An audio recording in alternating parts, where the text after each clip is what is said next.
Lu ngelihatnya kan memang kalau lu nggak bersekolah berarti social skills lu lebih rendah dibandingin orang yang bersekolah. Jadi mendukung gitu lah antara di support secara financial tapi anaknya juga otaknya juga nyampe gitu loh. Nah, ketika dia udah sampai situ, nah dia akan membuka akses ke Oke, balik lagi sama gue Amri. Di chapter Y kali ini kita akan ngebahas seputar pendidikan anak. Jadi disimak kayak video ini. Lo ada nggak tips-tips untuk memilih sekolah anak? Oke, jadi kalau gue milih sekolah anak gue ini sekarang nih ya, itu anak gue masukin di internasional. Nah, kenapa gue masukin di sekolah internasional? Karena dari pengalaman gue yang gue alamin sendiri dan gue observe teman-teman gue sendiri. Kalau gue masukinnya di sekolah yang basicnya itu agama, itu menurut gue so far itu kurang pas gitu, kurang oke gitu. Kenapa? Karena di sana yang gue alamin adalah, dan teman-teman gue alamin, itu lebih banyak diajarin mengenai ibadahnya. Tapi akidahnya tuh kurang gitu, tauhidnya tuh kurang gitu, menurut gue ya. Jadinya yang keluar itu adalah teman-teman gue dan teman-teman gue itu kebanyakan kayak kurang mengerti kenapanya kita harus beribadah gitu. Karena memang tidak ditekankan di pengertian secara logis dengan diskusi yang sehat ya, yang mengedepankan critical thinking. Kenapa lu harus beragama dan kenapa lu harus beribadah gitu loh. Karena memang akidahnya tuh nggak sekuat itu gitu loh. Nah, itu yang gue alamin dan so far teman-teman gue juga begitu gitu. Jadi makanya gue nggak mau sekolahin di sekolah yang berbasis Islam tadi gitu. Gue lebih pilih yang lebih diverse community-nya gitu. Kenapa? Karena gue so far, alhamdulillah gue masih yakin sama ilmu agama yang gue pelajari gitu ya. Gue masih yakin tuh dalam arti gue yakin gue bisa ngajarin anak gue sendiri gitu. Dan gue mau bikin lingkungan anak gue tuh lebih netral.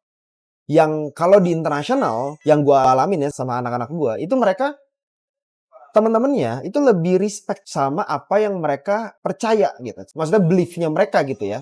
Mereka lebih respect gitu. Ya kayak misalnya contoh, dia lagi harusnya puasa nih Senin Kamis gitu anak gue. Dia lupa, biasanya mereka ngingetin. Atau misalnya sholat, mereka kadang malah yang ngingetin gitu. Karena mereka saling respect gitu. Bukannya malah saling bully gitu, enggak gitu. Sedangkan kan kalau dulu kita di sekolah kan mau sholat dikit aja dibully, dibilang alim. Gitu kan. Orang kita dulu nggak mau sholat gitu loh. Karena kelihatannya kayaknya kalau yang sholat tuh geek gitu. Nggak keren gitu. Sedangkan kan harusnya kita nggak experience itu gitu kan. Nah, jadi yang gue lebih prefer adalah gue lebih masukin anak gue di sekolah yang komunitasnya lebih netral gitu. Yang nggak ada campur tangan agama di situ biar gue yang mengajarkan agama anak gue gitu. Gue lebih setuju kayak gitu.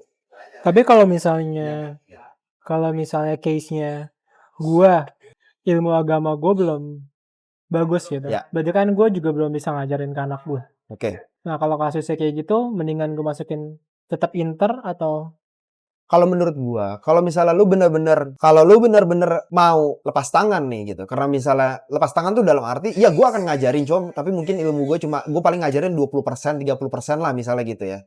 Menurut gua, kalau lu bener-bener nggak yakin dengan ilmu yang bisa lu kasih, better tetap masukin di sekolah yang berbasis Islam menurut gua, tetap. Karena walaupun ada kekurangan tadi yang seperti gua udah sampein, tetap kalau misalnya memang orang tuanya tidak yakin dengan ilmunya dia ya, itu lebih bagus tetap masuk ke sekolah Islam menurut gua gitu kan. Karena ya balik lagi tetap agama itu penting gitu kalau menurut gua ya gitu. Gua masih memegang prinsip yang seperti itu gitu. Jadi ya kalau menurut gua itu sih jawabannya. internasional itu kan sekolahnya lumayan mahal lah ya gitu Ya. dibanding. Nah, kalau gimana kalau kasusnya kondisi ekonominya tidak memungkinkan untuk masuk ke internasional? Tapi lu mau masukin yang internasional. Ya. Atau yang jadi lu masukin ke internasional karena lu yakin dengan ilmu agama lu misalnya gitu ya. Enggak, misalnya kasus lo. Oke. Lo kan mau anak lo internasional. Ya. Tapi gimana kalau kondisinya keuangan lo misalnya tidak memungkinkan untuk anak lo masuk internasional? Apa yang bakal lo lakuin? Apa yang bakal gue lakuin? Pertama, gue akan cari sekolah yang umum dulu pertama. Umum dalam arti, jadi dia nggak ngajarin sama sekali mengenai agama. Kalaupun ada mungkin cuma sedikit lah. Dalam seminggu paling cuma 30 menit gitu. Pokoknya nggak usah fokus di agama. Itu pertama. Yang kedua adalah masih ada menurut gua ya, sekolah-sekolah yang Islam, tapi bukan yang tadi ya yang gua udah sebutin, itu sekolah Islam yang lain, itu yang harganya lebih miring dari situ.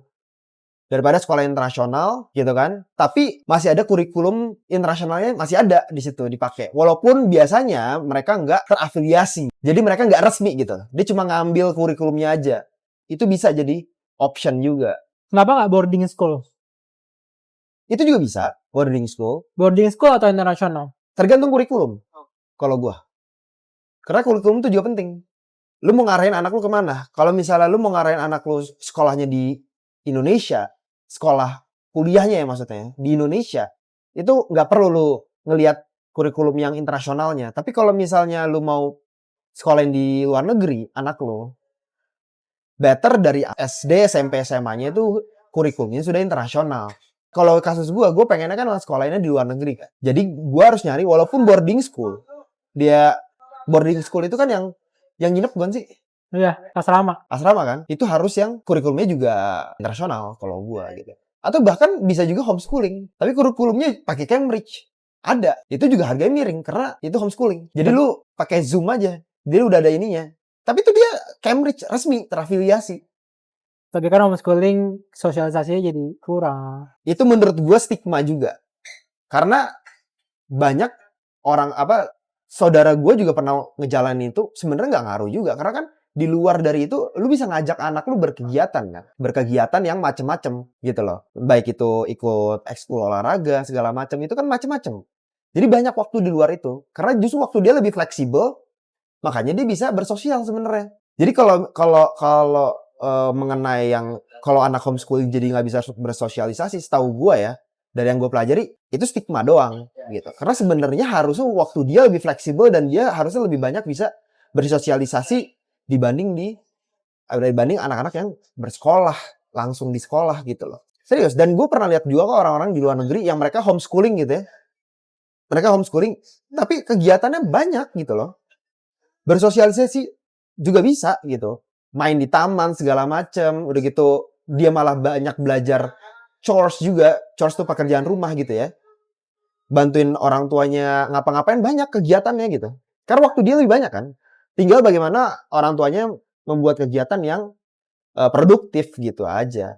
Terkait specifically di sini mengenai sosialnya dia gitu. Tapi kalau menurut gue ya, penglihatan gue nggak bisa dibilang stigma sih. Karena banyak juga orang-orang yang kuliah gitu. Waktu dulu tuh kayak umurnya udah tua tapi masih kuliah tuh dia emang salah satu tujuan dia untuk mencari koneksi. Karena menurut dia dengan dia punya banyak yang kayak gitu-gitu tuh koneksi dia bisa nambah gitu. Oke, kalau menurut gue, pendapat gue, bersosial, kemampuan manusia bersosial sama networking tadi yang lu bilang atau koneksi itu beda kalau menurut gue.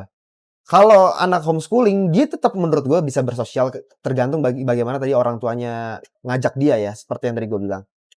Tapi memang privilege-nya orang untuk bisa bersekolah ya, bukan dalam arti sekolahnya itu homeschooling ya, sekolah langsung gitu di sekolah offline gitu ya.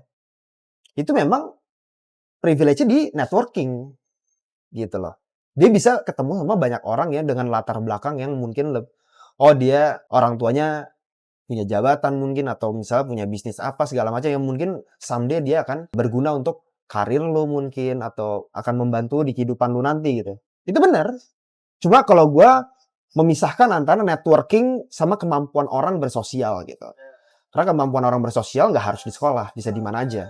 Tapi kalau untuk networking memang salah satu bentuk networking yang paling gampang, paling mudah itu adalah dengan cara lu bersekolah di sekolah yang bergengsi, yang credentialnya bagus gitu kan. Ya memang itu betul. Tapi bukannya kemampuan sosial lo akan berpengaruh dengan network yang lo punya? Kemampuan sosial lo akan mempengaruhi seberapa banyak network lo nanti. Menurut gua, ini jangan ada privilege dari orang tua ya. Jangan ada privilege dari ya, orang tua. Jangan ada privilege network dari orang tua.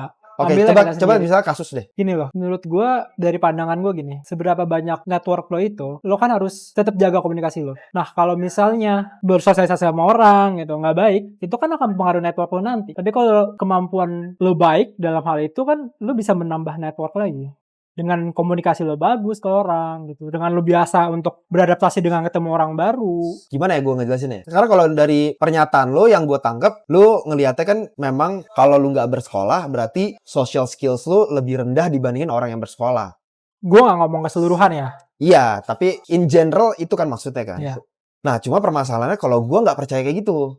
Karena menurut gue, social skills itu bisa dibangun di mana aja. Mau itu lingkungannya seperti apa, itu sebenarnya bisa. Tergantung bagaimana mengasahnya kan.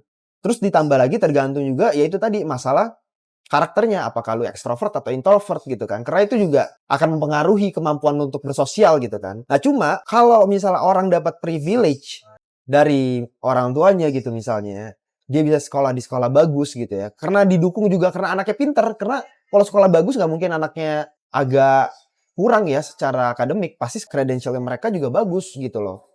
Si anak-anak ini juga jadi mendukung gitu loh. Antara support secara financial, tapi anaknya juga, otaknya juga nyampe gitu loh. Nah ketika dia udah sampai situ, nah dia akan membuka akses ke networking dia yang lebih luas lagi gitu.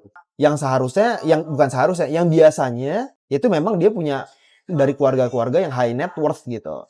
Nah dari situ nanti diuji social skills-nya dia bisa nggak nyambung sama mereka-mereka.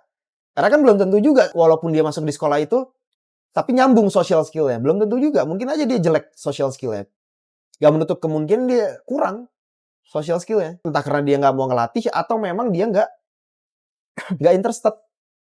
Ya gitu sih.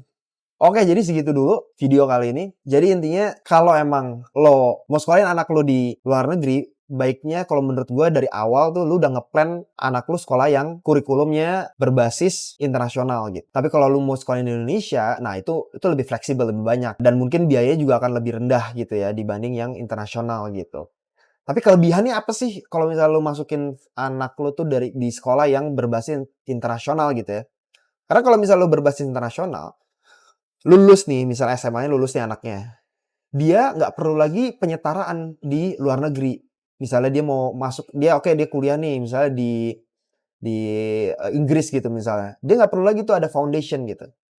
Nah, karena dia sudah ngambil kurikulumnya IB misalnya gitu. Tapi kalau misalnya lulus dari sekolah swasta biasa gitu, misalnya sekolah yang dengan kurikulum Indonesia gitu, itu di sana dia akan ngambil lagi si foundation-nya, foundation year gitu. Itu biasanya bisa, ya pokoknya around setahun lah gitu. Baru nanti dia baru bisa kuliah gitu. Karena dia harus mengerti dulu pola belajar kampus itu. Itu sih perbedaannya gitu. Segitu dulu video kali ini, semoga ya bermanfaat. Kalau misalnya lu ada pendapat lain boleh komen ya.